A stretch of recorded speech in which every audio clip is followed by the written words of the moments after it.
actually I got in touch with neuroscientific questions because of my father, who also did a lot of EEG research. And he already, when I was a teenager, he asked me to program some reaction time experiments, and I was a subject in some of his experiments, which were with EEG, and yeah. I think I already was interested, as a child I was already interested in science in general, and biology. Then I studied medicine. And actually I started the medical school with the goal to become a researcher. It was not clear which field yet and so on, but during medical school your interests change, and I was also interested in clinical work, which is also very rewarding. But in the end, I decided to go into research after starting training in neurology, but then I got the opportunity via a grant to do my PhD at the Max Planck Institute in Leipzig, so that was a good opportunity. And then I realized this is great, and I was relatively successful, so I decided to stay. The whole field is very dynamic. You can do a lot of interesting things, new methods come up, and still we can also rely on the old methods, like EEG has been around for 100 years now. And so I think it's worth looking back, but still also use the new developments, new methods like pattern analysis, machine learning, deep neural networks, and so on. So that's really exciting. First, I gave an overview of my research field, which is cognitive control and error monitoring. So we want to know what the brain does when we detect that an error has occurred and that we have to adjust our behavior, how we can learn from mistakes, how we can adjust our attention, and so on. So this is my general field that I have been working on now for more than 20 years. Today, specifically, I was talking about the role of a certain neurotransmitter, acetylcholine.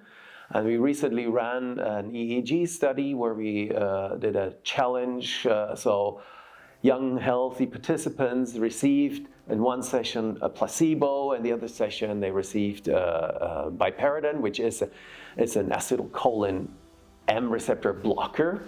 And we saw behavioral changes. So that was a certain task where people had to learn associations and got feedback, and feedback told them what they should actually improve, what they should learn better. And biparidone impaired this behavior, but we could also show that this impairment is at least to a large part due to an interruption of the interaction of this performance monitoring system, signaling that an error has been made, and the attentional system, like focusing the attention on the relevant information that has to be memorized. And if this is, of course, interrupted, then you cannot learn as quickly as well as you would like to.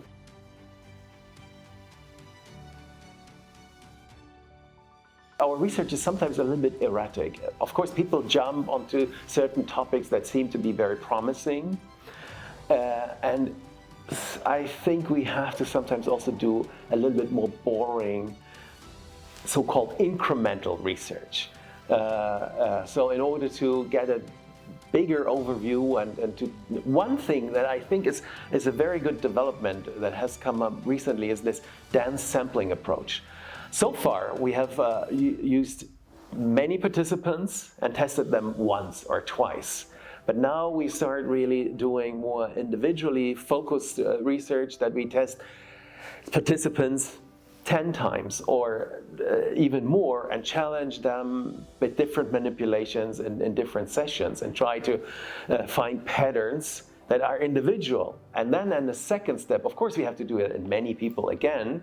We have to combine that with different new methods, again, looking at patterns that may be very individual.